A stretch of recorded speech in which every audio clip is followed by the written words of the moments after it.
At pasensya na, medyo inuubo tayo ngayon. Medyo masakit yung lalamunan ko, pero kailangan kong tapusin tong speaker. Yan, ang problema nito ay nasunog. Nasunog ata yung speaker. Tingnan natin yung likod kung anong model ng speaker na to. Ito yung model niya, BF885. Yan, 500 watts daw.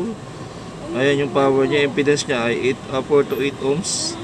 Frequency range 50 Hz to 50 Hz to pasensya na mga boss, iba yung boses natin. 20k Hz, tapos sensitivity 9 dB. Ang problema nito ay nasunog lahat. So tika lang, buksan natin. Okay mga boss, so kakalasin muna natin tong mga speaker at saka tweeter. Then after nito, ipapakita ko sa inyo na sira talaga lahat. Nagtataka nga ako dito kung bakit lahat talaga nasunog. Yung isang kaparis nito kasi mga boss, speaker lang talaga yung na-repair ko. Ito talagang nasunog lahat. Ayan, binuksan na daw nila yan, kaya nasa loob na yung tornilyo. Tatanggalin muna natin yung mga hinang para matest natin ng maayos, para ma-double check talaga natin kung meron pa siyang natitirang buo, para makasiguro. Yan, kuha tayo ng tester mga boss. Ayan, nakasit na sa times 1. Dumudulas pa yung tester, delikado, baka mahulog. At ayan mga boss, makikita nyo wala talaga siyang palo. Ayan, tinignan natin yung tester natin. Okay naman. So ito pang isa. Yan, wala talaga siyang palo, o kaya open talaga mga boss. Then i-check natin yung dalawang woofer. Ayan, wala talaga. Tsaka pag ginalaw mo siya mga boss, maramdaman nyo na parang may na siya, parang sumasabit na siya.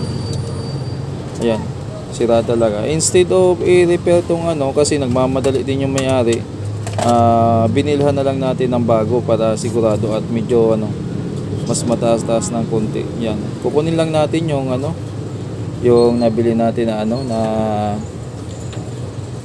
tweeter at saka speaker. Papakita ko sa inyo mga boss.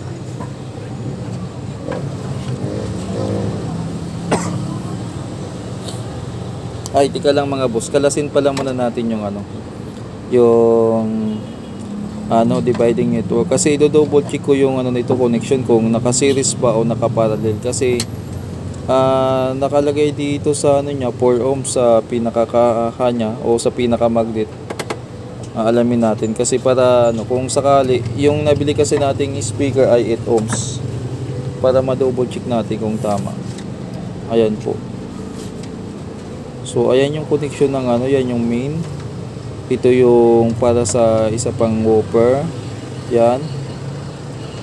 Yung kulay blue, mid-range, tweeter, at saka yung yellow, mid-range. Tapos yung isa naman, andito. So, mga boss, parang nakaparallel lang din sila, kasi yung dito nila, yung positive nila, dumaan ng yung kabila. Yung dalawang coil na yan, dumaan lang dyan.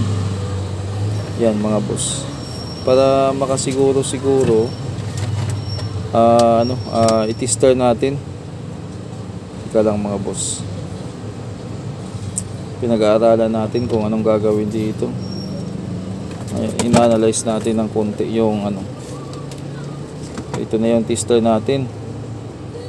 Yan, double check natin. Ay, masilaw mga boss, hindi nyo makita yung galaw ng tester. So siniguro natin connection yan sa coil, buo naman. Yan. Ibig sabihin mga boss, naka-parallel yung dalawa. Hindi naman technically talagang parallel, pero dumaan lang sila ng coil. Kada kanya-kanyang may naka-series na coil. Pero pag tinister mo yung labas ng yan, parang 4 ohms na lang din. So pwede, wala na tayong gagalawin sa dividing network. Kakabit na lang natin yung bago nating speaker na nabili. Bali, ang binili natin dyan mga boss ay crown pa rin, para yun ang pagbasihan natin. Medyo iba na nga lang yung itsura, gawa ng yung original na plano natin na HW18 yung na-upload natin nakaraan ay dapat sana ganun, kaya lang naubusan ng stock. So medyo mas mataas pa tong nabili natin ngayon mga boss. So tika lang, ito na mga boss. Twitter, yan, dalawang Twitter ang binili natin. Ano yan, yung crown talaga na ano na ano ang model niya, nakalimutan ko din. Ayan, tingnan natin. Hanapin ko lang yung cutter mga boss at titingnan natin 'to. Ipapakita ko sa inyo yung ano, yung laman nito. Iwan ko nasaan ba yung ano. Ayan mga boss. Ito yung nabili natin, Pro 850 PE. Yan. 150 watts max yung ano niya. Ayan. So pakita ko muna natin. So kalas muna tayo ng isa. Ayan, KW3T ang model. Ng ano, puro crown yan mga boss, para ano, para hindi naman maiba. Crown. Ang pagkakaalam ko kasi nito, after na magawa, ibabalik din to ng probinsya.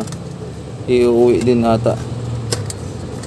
Dati pa kasi sinabihan ko na yung may-ari na ano, palitan na lang ng speaker. Nung una hindi naman sila nakinig.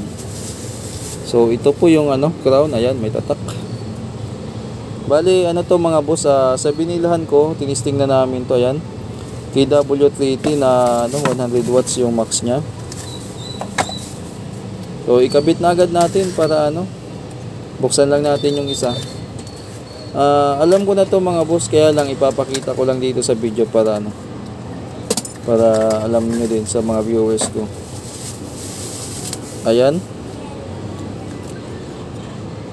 same lang sila mga boss, KW3T din. Ayan, may ano, nakabaliktad nga lang pagkabit ng ano, ng mesh nya, kaya baliktad yung tatak. Pero same lang sila ng crown. Ayan, medyo malabo pa. Okay, walang ano-ano, diretso na tayo sa hinang.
Okay.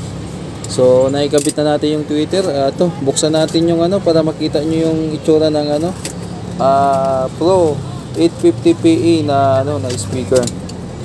Ayan. So bukas na dati yan, tinakpan lang ulit para pag ano, tabi na natin yung ano.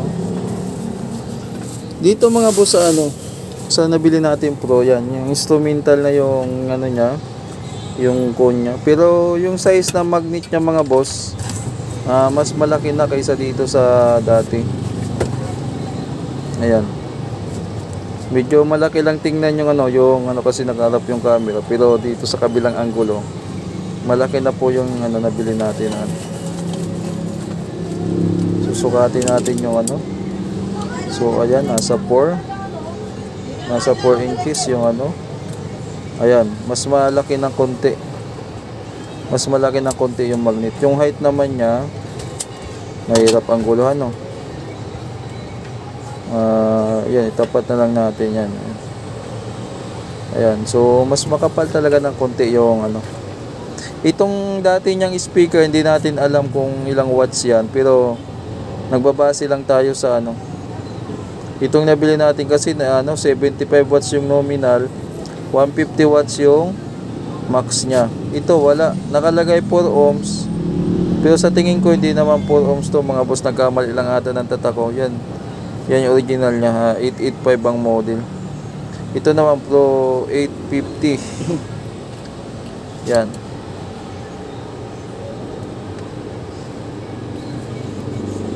So itabi na natin to mga boss.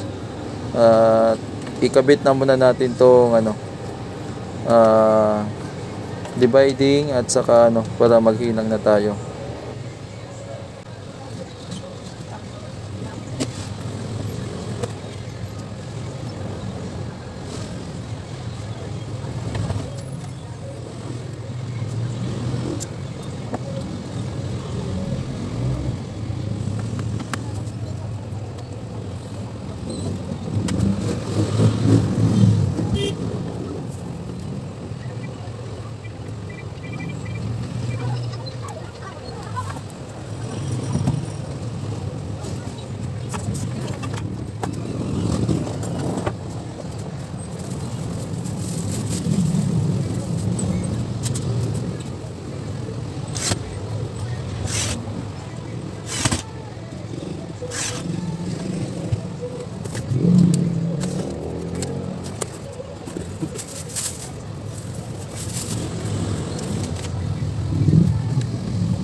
Okay.